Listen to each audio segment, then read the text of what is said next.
আসসালামু আলাইকুম। আজকে আমি আপনাদের সাথে এই ড্রেস মেকিং ভিডিওটা শেয়ার করব। এই ড্রেসটা আমি বানিয়েছি খুব কম খরচে আর টুকরো কাপড় দিয়ে। তো চলেন শুরু করা যাক। এখানে আমি গত ভিডিওতে দেখিয়েছিলাম একটা সালোয়ার তৈরি করেছিলাম, তার থেকে কিছু কাপড় বেঁচে গিয়েছিল আর সেই কাপড়টা দিয়ে এই ড্রেসের ডিজাইনটা করেছি। প্রথমে এখানে আমি উপরের অংশটা তৈরি করে নেব। তবে হ্যাঁ, উপরের অংশটা আমরা 15 ইঞ্চি পরিমাণ নেই, কোমর পর্যন্ত আমি কিন্তু সেখানে মাত্র 8 ইঞ্চি পরিমাণ নেব। আর এই ড্রেসের কিন্তু মানে আরমোল বা বগল বা আলাদা কোনো হাতা লাগানো হবে না, এখানে একবারে অ্যাটাচ হবে। তো দেখেন কিভাবে আমি তৈরি করছি। আজকে আপনাদের সাথে খুব সহজে এই ড্রেস মেকিং ভিডিওটা শেয়ার করব। এখানে আমি সার্ভাস করে নিয়েছি আর গলাটা হচ্ছে নৌকো গলা, অনেকে বোট নেক বলে। বোট নেকের জন্য 3 নিয়েছি, মানে নিচে 3 উপরে 3। আর হচ্ছে পুটের মাপটাও নিয়েছি 3.5 ইঞ্চি পরিমাণ। আর এখানে আরমোলের মাপটা নিয়েছি 7 ইঞ্চি পরিমাণ। আর হাতার মাপটা কিন্তু 5 ইঞ্চি পরিমাণ হবে। এবার আমি বডির মাপটা মেপে নিচ্ছি। এখানে আমি 40 ইঞ্চি পরিমাণ নিয়েছি, কারণ এটা ঢিলাঢুলাই ভালো লাগে। আর উপর থেকে আমি 8 ইঞ্চি পরিমাণে দাগ দিয়ে নিয়েছি। এবার দাগগুলো মুছিয়ে নিয়েছি, গলাটা কেটে নিলাম, হাতাটা এই যে জাস্ট কেটে নিয়েছি। এই কিন্তু হাতাটা হবে, হাতা এক্সট্রা কোনো লাগানো লাগবে না। আর এভাবেই কিন্তু থাকবে এটা। আপনারা অনেকেই এই ড্রেসটা দেখেছেন, এটা কিন্তু খুব ট্রেন্ডে চলছে আর এটা পরলেও ভালো লাগে। এই গরমের সময় কিন্তু এই ড্রেসগুলো পরতে খুব ভালো লাগে। আর এই কাপড়টা আমি 2 গজ পরিমাণ নিয়েছি। এটা একটা মানে পলিস্টার মতো কাপড় ছিল, খুব বেশি একটা দামি নয়।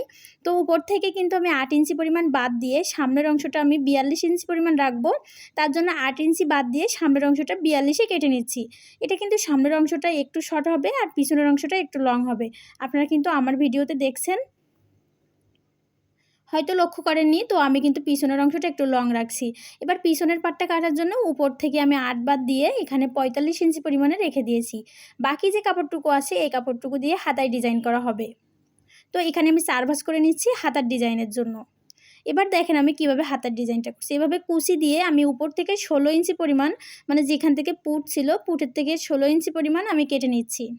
হাতাটা হবে 18 ইঞ্চি পরিমাণ। 2 ইঞ্চি আমি কালো কাপড় জুড়বো, এজন্য হচ্ছে 16 ইঞ্চিতে কেটে নিলাম।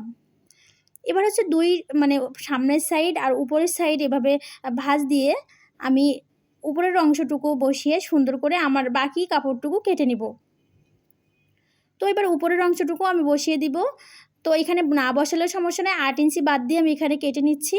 এখানে কিন্তু আমার যে উপর থেকে 15 ইঞ্চি পরিমাণ আসে, সেই 15তে দাগ দিয়েছি। 8 বাদ দিয়ে বাকি আরও 7 বাদ দিয়ে কিন্তু 15তে দাগ দিয়ে নিয়েছি।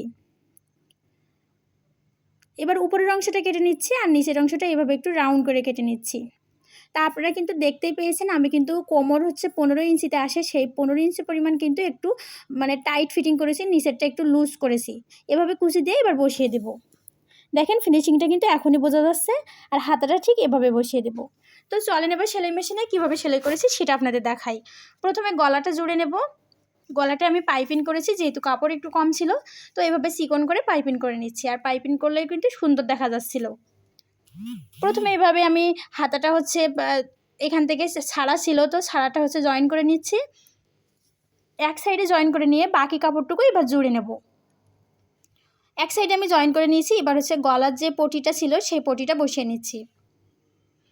আমরা এটাকে অনেকে পাইপিং বলি, তো এটা পাইপিংয়ের মতো করে আমি সেলাই দিচ্ছিলাম। আপনারা যদি পাইপিংয়ের কাপড় না কাটতে পারেন তো কমেন্ট করে জানাবেন, আমি খুব ইজিলি আপনাদের পাইপিংয়ের কাপড় কেটে দেখাবো। এবার পাইপিংটা লাগানো হয়ে গেছে, এবার জাস্ট এইভাবে কুটকি দিয়ে কেটে নিচ্ছি। এবার এটাকে উল্টিয়ে সুন্দর করে ভাঁজ করে দিতে হবে। দেখেন এটা কিন্তু এখনই ফিনিশিং চলে আসছে। আমি কিন্তু সামনের অংশে এইভাবে ভাঁজ করে নিয়েছি, পিছনের অংশটাও সুন্দর দেখা যাচ্ছিলো, কারণ পিছনের অংশটা হচ্ছে একটু কম পাইপিং ছিল, তো ওইটা আরও ভালো লাগছিলো। কিন্তু আমি এখানে সামনের অংশে দিয়ে ফেলছিলাম সেলাইটা, এই জন্য এটাই সামনের অংশে রেখেছি। আর ভিতরের কাপড়টা হচ্ছে ভিতরে রেখে দিয়েছি। এবার হচ্ছে বাকি আরমোলের যে উপরের ছাড়া অংশ ছিল সেটা এখন জুড়ে নেব। আরমোল বলে ভুল হবে, এটা হচ্ছে কাঁধের অংশ। এখানে কিন্তু আপনারা কেউ টিপ বোতাম লাগাতে চাইলেও লাগাতে পারেন। এখানে টিপ বোতাম লাগালেও কিন্তু সুন্দর আসবে আর আপনাদের খুলতেও এটা সুবিধা হবে। আমি এখানে টিপ বোতাম লাগাইনি, যেহেতু আমি 3 গলা নিয়েছি তাই টিপ বোতাম লাগানো হয়নি। তো এবার হচ্ছে আমার এই উপরের অংশটা করা হয়ে গেছে। এবার জাস্ট হাতাটা করে নেব আর নিচের অংশটা জুড়ে নেব। তা নিচের অংশটা আমি ডিটেলসে দেখাবো না, এটা খুব সহজ। এভাবে চিকন করে সেলাই দিয়ে নিয়েছি, নেওয়ার পরে আমি কুচি দিয়ে নেব। এখানে এবার চিকন করে সেলাই দিতে হবে। আপনারা চাইলে কেউ লক করতে পারেন, লক করলে এটা আরও সুন্দর দেখা যায়। আমি যেহেতু লক করছি না, তো চিকন করে আমি সেলাই দিয়ে নিচ্ছি। আপনারা এটাকে মুড়ি সেলাই বলতে পারেন। মুড়ে সুন্দর করে চিকন করে সেলাই দিতে হবে। লক করলে এটা অনেক সুন্দর দেখা যাবে, কিন্তু যারা লক করতে চান না আমার মতো এইভাবে কিন্তু সেলাই দিয়ে নিতে পারেন।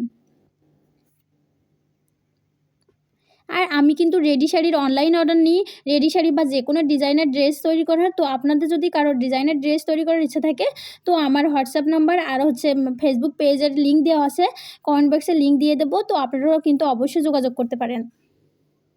সারা বাংলাদেশে কিন্তু অর্ডার নেওয়া হয়, এমনকি বাইরের থেকেও অর্ডার নেওয়া হয়। এভাবে ঠিক দেখেন এই কাপড়টার উপরে এভাবে বসিয়ে দেবো। আমি কিন্তু উপরের অংশ থেকেই বসিয়ে দেবো। এই যে ফাইনাল লুকটা আমি কিন্তু উপরের অংশ থেকেই বসিয়ে দিয়েছি, মানে ওই যে কুচির অংশটা কিন্তু ভিতরে দিইনি।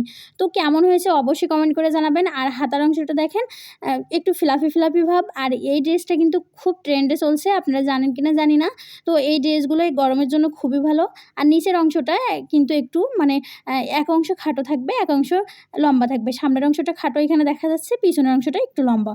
তো আজকের ভিডিওটা কেমন লাগলো অবশ্যই কমেন্ট করে জানাবেন। আজকের এই পর্যন্ত, আল্লাহ হাফেজ।